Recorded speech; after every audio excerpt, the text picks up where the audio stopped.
Charlie, what do you think? I mean, first we saw the market take a leg lower on those U.S.-China trade headlines. Then we saw Kudlow come on, and it paired some of those losses. Overreaction here? Yeah, I would say the market was more down on the lousy earnings this morning. For the first time, we had some industrial companies come out with some numbers that were pretty disappointing. I own Stanley Black & Decker, and what they had to say was not pleasant. So I would say we were off a couple hundred for that, and then the China news sent us down another couple hundred. China is the one thing, let's face it, we think a lot of this is noise, short-term worries about short-term problems. Trade wars and a breakdown in global trade, that's not a small issue. That's a big issue. And so if we can get that behind us, if we can get an agreement that improves intellectual property rights in China, that's a big positive, and we don't want to lose that positive. Mike, clearly there's been a lot of focus on earnings last week, a little bit today, but more to come in the week ahead. Well, what's your overall takeaway from what we've seen so far? It's cautious. I mean, I think expectations were low enough, I would say, going into last week in a lot of pockets of the market to kind of accommodate just okay numbers being fine for the way the indexes trade. But now I think when you have the globally exposed industrials trying to say, well, the rest of the year we don't have a lot of visibility, don't want to extrapolate too much from Stanley Black & Decker or Halliburton, or for that matter, Johnson & Johnson. But it does seem as if there's going to be, I think, a lot of these crosswinds that the market's going to have to deal with. In other words, what's priced in, what's not quite priced in. And after you've had a run like we've had in the market, I do think it raised the bar just a little bit for some of these stocks. Charlie, do you think we could actually see an earnings recession later this year? There's been more and more talk about that possibility. I am so glad you asked that, because I think the answer to that is no. The market is acting like we could have an earnings recession. There's been a lot of talk. I love your network, but there's been a lot of talk about flat S&P earnings in 2019.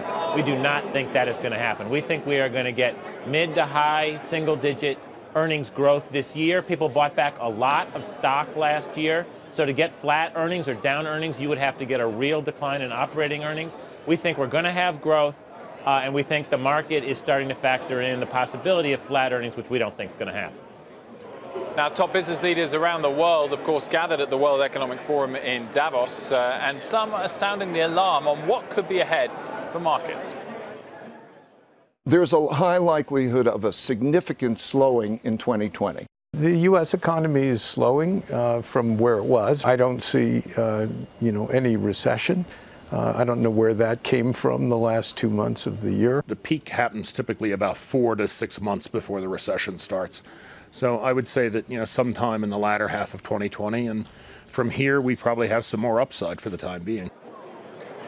Mike, I guess the encouraging thing is those sound bites aren't new. The market has heard them and perhaps priced them in. Yeah, that's the way I would read it, exactly. So we've been kind of marinating in this slowdown talk for months right now. I don't necessarily think that the IMF, trimming the estimate for 2019 and having people voice those concerns is necessarily fresh information. It doesn't make the issue go away, and it doesn't really change how maybe that's going to pressure what we think earnings can do in the later part of the year. But no, I think you're right. I mean, look, I think if you look at the bond market, it's not coming as a surprise to anybody that we are in a very modest kind of growth setup right now when you have where the 10-year is trading at 270. Charlie, what would happen if we saw not just a trade deal between the U.S. and China, but a trade deal between the U.S. and Europe and some of the other deals that are getting worked out this year as well? Yeah, that would be really spectacular. I'd be cautious because I do think at this point the market, having seen progress on NAFTA, is probably expecting some kind of trade deal with China. So I think the market is already factoring in reasonably good news on trade, and that's why the possibility of bad news with canceled meetings and all got such a negative reaction to that. Mike, in terms of what to expect going ahead this week in earnings, lots of big companies come. IBM is one of them. Big factor for the banks last week.